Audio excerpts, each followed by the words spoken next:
తాళపత్ర కథ ఎట్లా చూస్తున్నారంటే మా తాతలు అందరూ రాజరుగుల జాతకం చూసేవారు. కృష్ణదేవరాయ కాలంలో తమిళనాడులో రాజరాజ కింగ్ అంటారు ఫేమస్. మరి అక్కడ ఉన్నంత వాళ్ళకు రాజులు కూడా మన దగ్గర ఆలోచన అడుగుతారు.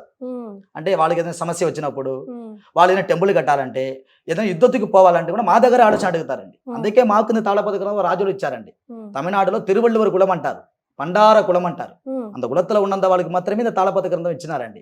అందరికీ చదవడం రాదండి. ఇంకా వాక్కు సిద్ధి, శివుని అనుగ్రహము, గురువుడి అనుగ్రహము ఉండిన వాళ్ళకి మాత్రమే తాళపత్ర గ్రంథం చదవడానికి వస్తుంది. అంత ఈజీగా రాదు.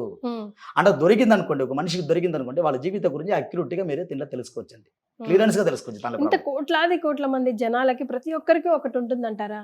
ఉండదండి. అనా అది కాలం సమయం రావాలండి.